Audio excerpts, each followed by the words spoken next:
Hey guys, we're back for another instance of Unreal VR Injector. Only this time, we're going to use the Unreal VR Easy Injector, and I'm going to show you what that is exactly here. Today, we'll be focusing our time with Hogwarts Legacy.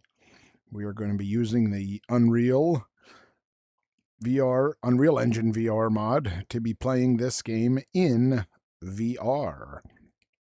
Now, I have two profiles for this, and let me get back to the Easy Injector, all right? Let me go to the Hogwarts Legacy, and now this particular mod of Substance, I should say, of Unreal VR allows you to search for profiles. For instance, right now we're going to start with the third person. This is the third person mod, and as you can see, you can download any mod if it's available. You can download any mod, including the first person 6 Degree of Freedom mod for Hogwarts. However, personally, I like the third person. I will get into that later. So what I'll do is I will start this game in the third person mode. All right. Just so you guys can see why I prefer playing it in the first person mode. All right. This is the Easy Injector. So normally you would just hit start. It would automatically inject the game. But I've been fooling with some things, and I think I might have messed it up. So it doesn't automatically inject for me. It did when I first installed it, but like I said, I was fooling with it, and I think I broke it. All right, so let's close this. Minimize that. No, we don't want to minimize that yet because I'll have to inject into it once the game starts. Also, I should point out, I like playing the third person one with my Xbox controller. All right. So we're going to use the Xbox controller.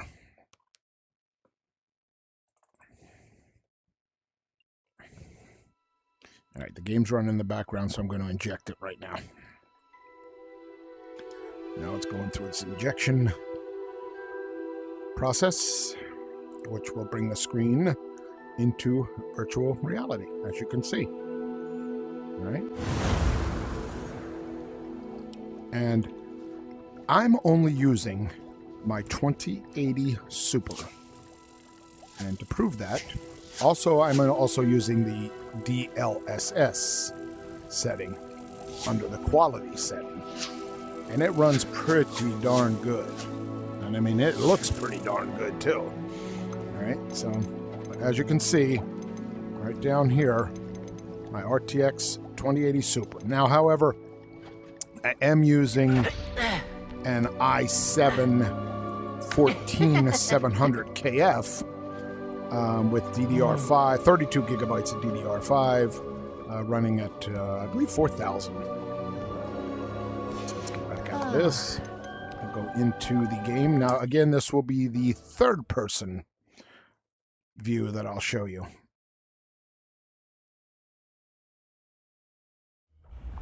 And this game is just beautiful. I mean, I don't know if you guys have played this game yet, but the graphics are just beautiful. I'll run around here a little bit. And as you can see, even though I'm using a 2080 Super, it looks pretty darn good. Revelio. There's some secret things here. These are the fast travel stations. There's some hidden things here on the wall, as you can see, but we'll get to that in a minute. Let me go outside. Oh, I should point out, let me go into the settings here. I will show you the video settings I'm using. I believe it's this one. Yes, here we go. I'm using a custom, which medium and high settings. The only one I have on low is post-processing quality because somebody had said it looks better in low. I don't know. I tried low, medium, high. I didn't see much difference, but I kept it in low just for the sake of, because I'm only running a 2080 Super. Also, I'm not using any ray tracing. I don't know how that works in virtual reality. I never really used anything with virtual or ray tracing. So, but again, I'm using medium to high settings, mostly medium, a few high here and there, the textures and the effects qualities. All right. Get back out of this. Let's see if this goes outside. I was going to say, how come I can't open it? All right. As you can see, I'll look around here. I can't quite get outside just yet from here. Down here.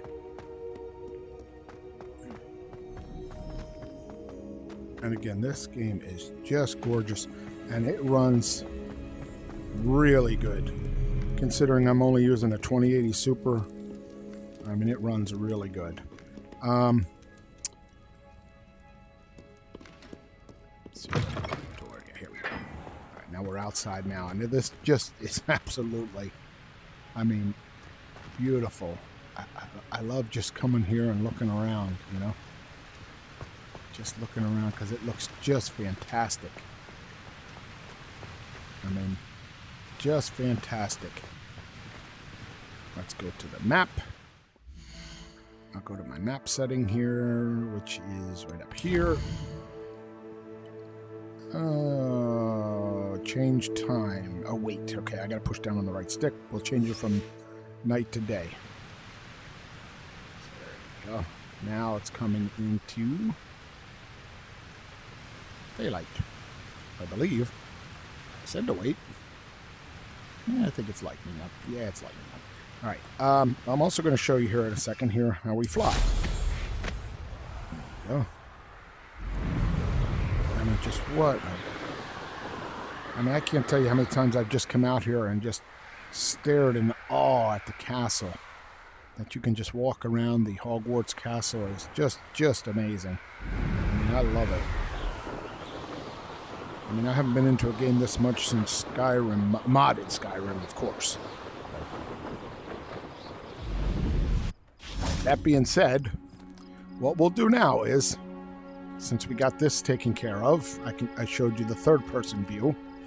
All right. Now, we'll pause this. Since I was moving around a little bit, I'll save it here.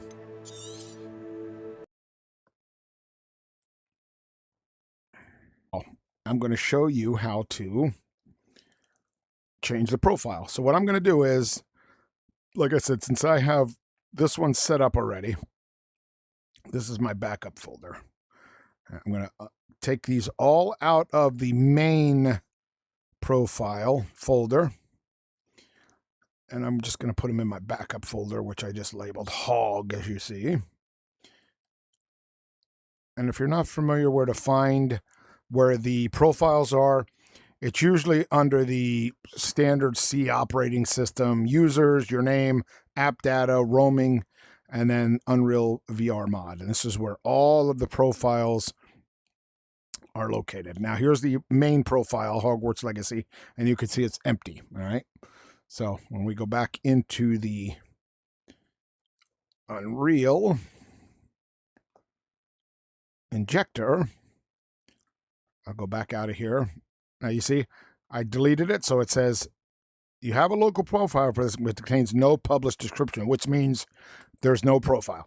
However, you can play this game without any kind of profile. It will just create a makeshift third-person profile for you. It works. It does work. Some of the menus are a little funky, but it does work. It does work. All right, so what we're going to do is we're going to search the profile. Here is the 6 Degree of Freedom, the newest version, 5.11, 2025. So I'm going to click on that, and down here it'll say install, which I'm going to install. And there we go. Now, I'm going to go to edit the profile because we don't want this sync sequential because they fixed the native stereo. There is a native stereo fix now in UEVR for some of the profiles that did not work. So we'll go back under to Hogwarts. I should show you something too down here at the bottom. To make sure you're running the latest version, you can also update the UEVR mod itself right from this easy injector. Again, this thing is just wonderful, man. It really helps you install the mods, or the profiles, I should say. You can edit from here. You can search profiles for any game, and then it gives you some hints and tips here on what you should or shouldn't do or edit. I think it's in here where I saw, here's the upscaling that I used. Here we go. This is where I saw the post-processing typically looks better on low. I don't know. I didn't see a difference, but I put it on low anyway. All right. And I should also point out, there's a nice little program, and I'll put a link in the description for all this stuff here. There's a nice little description here, or a mod, I should say, a program called DLSS Swapper. And what that does is it updates the game's DLSS to the most current version of DLSS. And there we are. And you can see in here, we'll come down to Hogwarts. I'm running the most current version. As you can see in here, if you click on the DLSS, you can select from any profile or any setting for DLSS.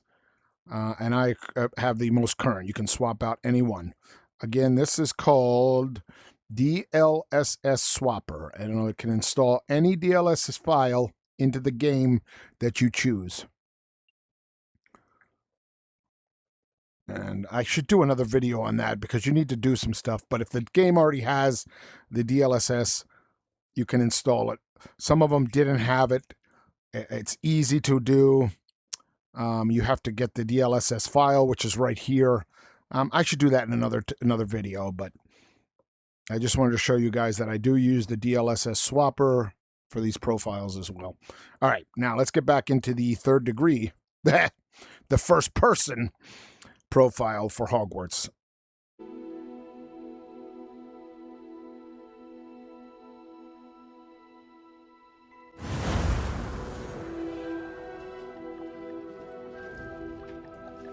Okay, now we are using the first person profile. All right, so here we go. Let's go into the game here, and we'll see what we look like in first person. I haven't used this mod in a while, mainly because I didn't like it. And here we go. I mean, it doesn't look too bad. It doesn't look too bad at all. I'm just not a fan of the third person. Let's see what happens with the right trigger. Accio. Incendio. Oh, you get a little flame in the air. Accio. Incendio. I'll be darned. I don't know. Maybe I should give it another chance. Let's see, how do you fly? I don't know. How do you fly? There we go. Now we're flying. Oh, I can see the end of the stick. Well, that looks funny. I'm not sure. I'm not 100% sure now. I might have to give this a try again. And I think I crashed. All right. Well, at least you got to see it a little bit. I did notice that I don't know if it's something I have screwed up, but the game does crash quite often for me, especially fast traveling. So if you don't want to fast travel, fly around on the broom, it seems to work a little better, even though it just crashed there when I was on the broom. Go figure. All right, guys. You know what? That being said, I'll leave the link in the description. Give me a like. Subscribe if you feel like it. Until next time, I'll see you in game.